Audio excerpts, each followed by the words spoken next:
Em nome do Pai, do Filho e do Espírito Santo. Amém. Vinde, Espírito Santo, enchei os corações dos vossos fiéis e acendei neles o fogo do vosso amor. Enviai o vosso Espírito e tudo será criado, e renovareis a face da terra. Vamos iniciar agora uma nova série que é baseada na segunda parte do meu livro sobre a graça de Deus, que tem o título A Graça, um tesouro desconhecido. Na primeira parte falo da doutrina sobre a graça, aprofundando um pouco na teologia da graça. A segunda parte fala da correspondência nossa à graça de Deus. Eu vou basear quase toda ela numa parábola de Jesus. O tom dessa segunda parte, que estamos iniciando agora em forma de podcast, o tom é o de um retiro espiritual. Quer dizer, quem acompanhar inteirinha essa série de meditações sobre uma parábola de Cristo, como veremos é a parábola do semeador, poderá fazer um retiro espiritual. E comecemos com uma lembrança. Nunca me esqueci de uma imagem muito cara a São José Maria Escrivá, que eu lhe ouvi pessoalmente pela primeira vez, já faz algum tempinho, uns dias de verão na Itália, em agosto de 1954. Os que éramos alunos do Colégio Romano da Santa Cruz, estávamos naquela época numa pequena casa rural, completando um programa de estudo de teologia prévio à futura ordenação sacerdotal da maioria de nós. O local onde passamos eu concretamente só um mês, o local estava a meio caminho entre Roma e Nápoles, numa bela paisagem de pinheiros mediterrâneos, La Pineta, como dizem os italianos, perto do mar. Certo dia, sem que o esperássemos, apareceu à tarde São José Maria. Vinha de Roma para estar conosco. E, como sempre, nos ajudou com alegria e naturalidade a ficar mais perto de Deus. Falava, como de costume, dos nossos ideais de santidade e de apostolado cristão. E nos animava dizendo que Deus tem sempre, por assim dizer, a sua mão estendida para nós. Basta, comentava ele, erguer a nossa mão e pegar na dele, deixando-nos levantar e guiar por ele. São José Maria utilizou essa imagem outras vezes. Por exemplo, no Natal de 1963, numa homilia publicada na coletânea É Cristo que Passa, ele dizia o seguinte: quando Deus Nosso Senhor concede a sua graça aos homens, é como se lhes estendesse a mão, uma mão paternal, cheia de fortaleza, repleta sobretudo de amor, porque nos busca um por um, como as suas filhas e filhos, e porque conhece a nossa debilidade. O Senhor espera que façamos o esforço de agarrar a sua mão, essa mão que nos estende.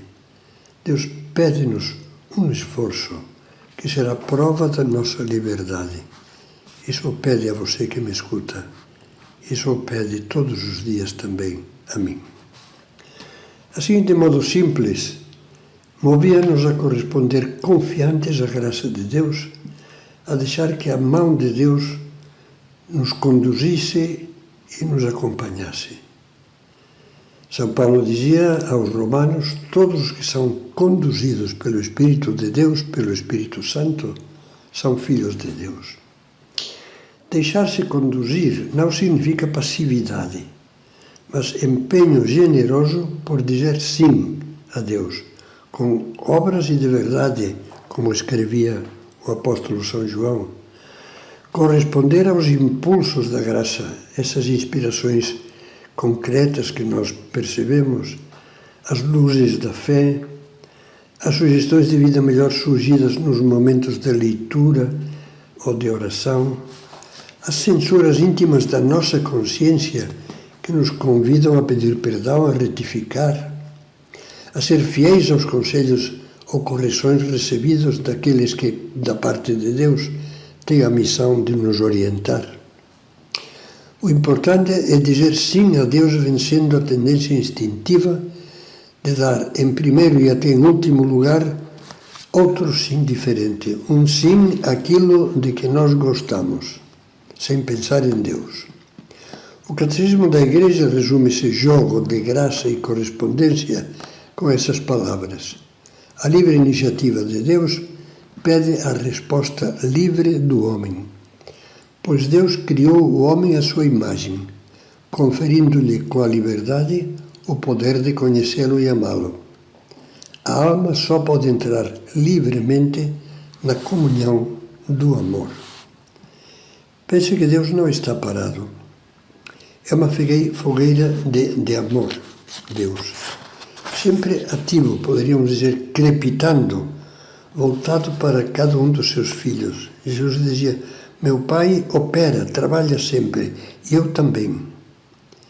Essa é uma maneira de dizer que Ele nunca cessa de agir, de nos procurar, como exprime bem uma conhecida passagem do Apocalipse, muito bonita. Cristo que diz: eis que estou à porta e bato. Se alguém ouvir a minha voz e abrir a porta, entrarei em sua casa e cearei com ele e ele comigo. Cear, participar juntos de uma mesma mesa, na linguagem bíblica significa intimidade, amizade, amor.